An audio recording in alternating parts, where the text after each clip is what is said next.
Hello YouTubes, finally time to get started on some scenic work on the layout. However, there's one more thing that I should have done right at the start that I need to do first.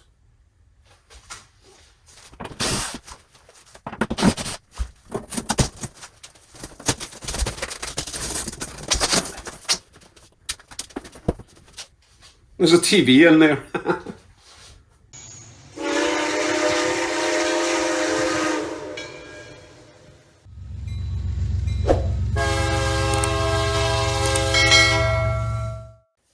I want to install overhead LED mood lighting all the way around the track, but as you can see, there's nothing to attach said mood lighting to. So here's the plan. Nothing on this layout is permanent. Nothing is attached to the walls of this basement room. And I want to keep it that way so that if we ever do move house, I don't have to refurbish an entire room. So I need to find a way to attach this canopy, let's call it, to these wooden studs, which actually hold up this backdrop. I think there is one there, definitely one there, maybe one there, but they're too short. I need to extend them up. So all I have to do, where I've got the red tape marked, that is the level that the canopy has to stick out. So I need to unscrew these, possibly extend these batons, studs, up by about 3 inches above there. Take them off, extend them, screw them back in, and then I can add the battens. So let's remove all of this round to here, round to here. I can't really take this bit off because although that is sort of removable, I've already ballasted it down and I would make a right mess, although it might be worth it. Yeah, I think I'll probably just remove everything and do it properly. So let me get on with that. I'll get the studs raised and then we can move on to the next bit.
So that was a lot of work for, what, 3 inches?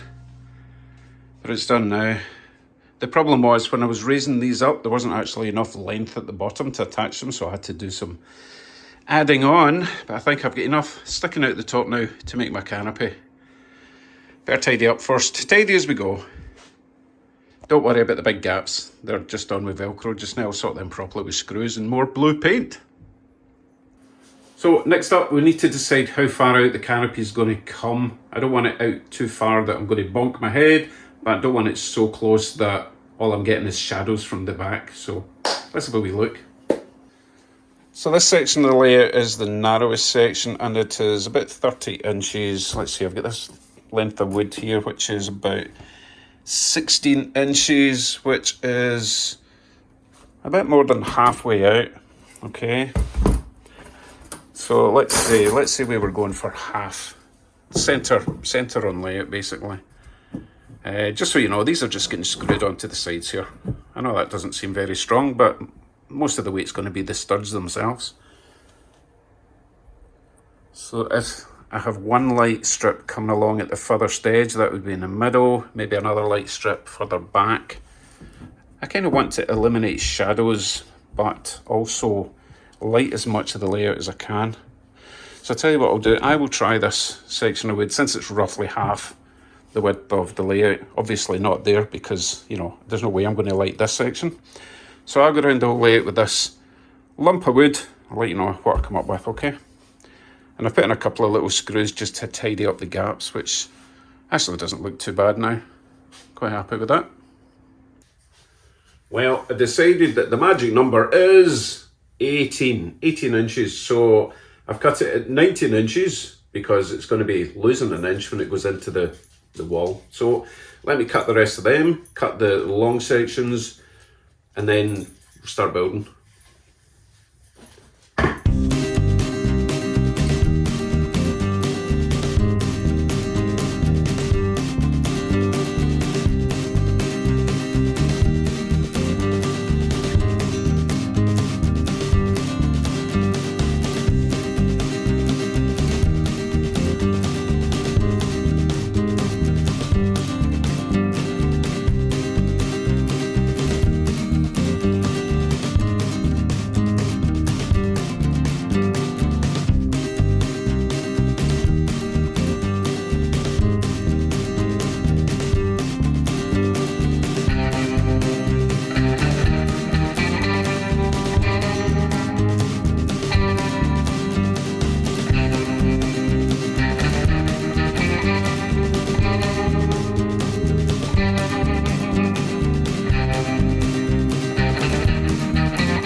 Well, that was a nightmare. I really wish I'd done that before I did anything else. Basically, when you do your structure, think ahead. Do that, because my back's not going to thank me for that. Anyway, that's the hard part done. Next part is, what are we going to mount my LED strip lighting to? I was just at Home Depot. Let me show you. So I was looking for something that I could attach my strip lights to, because obviously I don't want to just be zip tying them to these posts. And the strip lighting, the LED strip lighting, is renowned to have really crap sticky pads on them. However, if I can find something that's actually smooth like this, then the LED strip lights will stick quite nicely to that. So I've no idea what this is. It was next to all the drywall stuff in Home Depot, but it was only like $7 for a section, which is like 10 feet. So I've got 3 of them. That's plenty to go around. And this will go on the underside. There will still be a fascia going along the front there, but that will fit quite nicely there. The idea being, I'm going to have 2 sections of strip lighting on the underside and 1 section at the back, which will be the other side there. So if that's all installed there, 2 sections pointing down onto the layout, and one section of strip lighting pointing that way. That will make sense once I've got everything installed. So let me cut these to shape, screw them on, and we can finally get our strip lighting on. All my structural work is now done. Well, not all of it, still to do the fascia, I'll probably put a top on it, but this will do for now. Looks fairly decent. I'm going to have to maybe put a brace across from there to there because that's hanging down just a smidge. But not bad at all. If you look at the underside, you can see where the strip light's going to be going. Two strips along the flat bit, one strip along the edge. We're almost there. Right, let me dig out the strip lights. I'll show you what I've got. I have 10 meters of white with options to change the colour. Little remote control in there so I can change the brightness, change the colour temperature, and I also have 100 feet of the multicolour. Again, it's got a little remote control, lots of different colours, temperatures, it even does white, so lots of options there. 2 rolls, which is handy, 2 rolls of 50 feet each, so I can, they plug into this, so that can be mounted over by the PC. That wall there. So 2 strips. What I'll probably do is do 1 strip on the flat section and one strip on this section in the way. And we'll see how that turns out. Okay, so let me stick all them on and I'll bring you back when we've got light on the layout. All my LED light strips are now fitted and overall I'm quite happy. We do have one fundamental problem though. The colour remote and the white remote both work on the same frequency. You can imagine how that's going to be a problem when I'm trying to change between colours and flashy options. Anyway, I'll let you see the install and then we'll switch on the lights. You can see how they perform.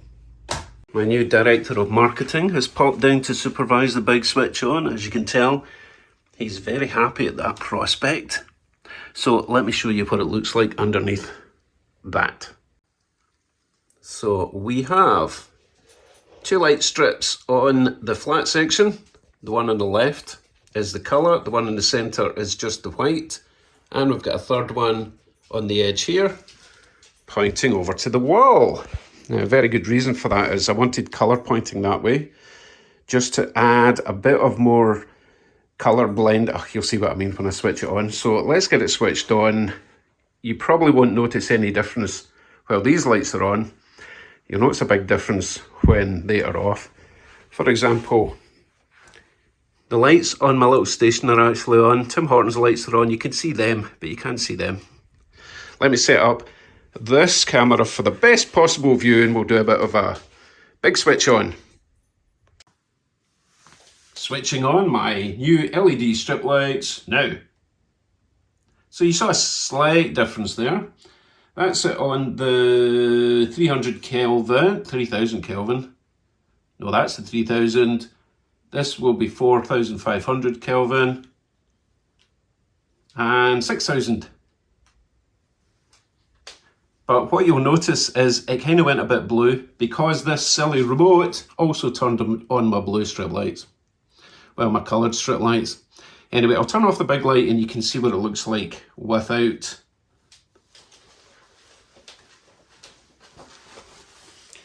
So let's go through some of our colour options, shall we? Let's just focus on the station building for now. Now, as I say, that is all the white strip lights plus the blue strip lights. Let's change it to red, green, blue, and if I try to turn off the white, see what happens. Very blue. So now we can cycle through all the different colours.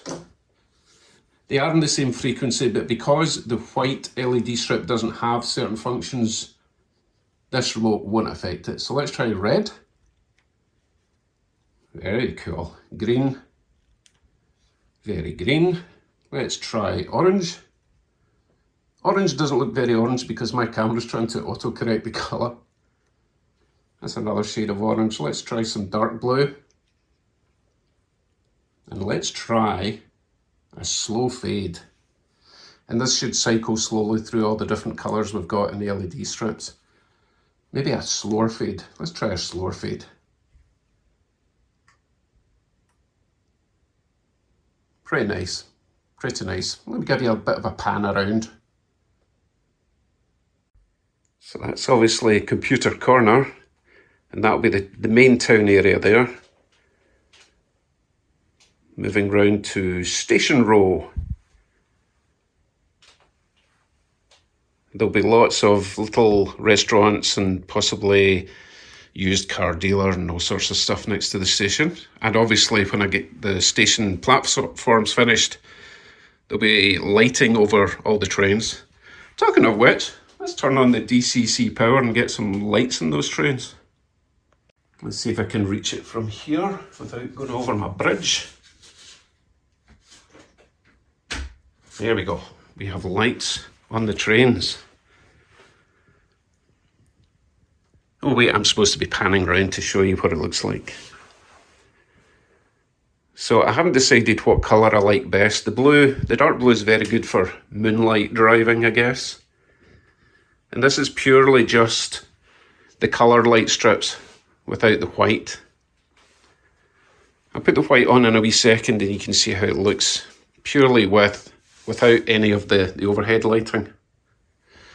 Let us do that. Let me switch on all the lights basically in a sort of blue format. If I can figure out how to do that. Oh, I've got the remote upside down. Give me a sec. There we go. So that is all the colours. I don't think we're doing the colour fade at the moment. No, it's stuck to blue, but you can still put on the fade at the same time, but because it's quite so white, you probably won't see a fade. We'll give it a shot. Definitely changed colour there. Oh, you can see the change in colour very, very, very slightly. I think that's quite a nice brightness. The only downside is we do have this big shadow here because my light strip only comes to this point. I don't want it all the way out here. I think the mountain looks awesome. And yes, the mountain's higher than the backdrop. Slight miscalculation there. But overall, I really like the effect of the overhead LED strip lighting. Just need to decide on a colour and stick to it. Anyway, you'll be able to see all that on the live streams and it'll look so much better when I get more buildings, street lights, signal lights, train lights, lots of lights. So I think that looks pretty nice. Obviously still get the fascia to go on, something to go on the top. Now, I can't remember who it was. Maybe Jack Ripkin. Someone told me, don't paint the roof section of the canopies blue. It messes with all the colours, just paint it white. So I think that's what I'll do, if I'm going to paint it at all. So roof section on the canopy, maybe some foam, something as light as possible, and a bit of fascia around the front. And I will paint the fascia blue. And that'll be done and we can actually get on with the rest of the layout. I think that's really nice and didn't cost a fortune. The wood, maybe $2.50 for a stud, so there's maybe about 10 of them, so $25, $30 with tax for the wood. And that metal strip was $7.50 a length. I got 3 of them, sorry, so roughly about $60 all in with all the screws and stuff, plus the LEDs of course. So the coloured section was really cheap. The coloured set was like $20 and you can pick up the white one for even less, so I think it makes a huge difference. It just makes it a bit more enjoyable without all that harsh overhead lighting, which I'll still use for working on the layout, but for just running trains and live streams, I think that looks great. You be the judge. Anyway, talking of which, I'll run some trains and I'll see you in the next video. Thank you very much. Bye for now.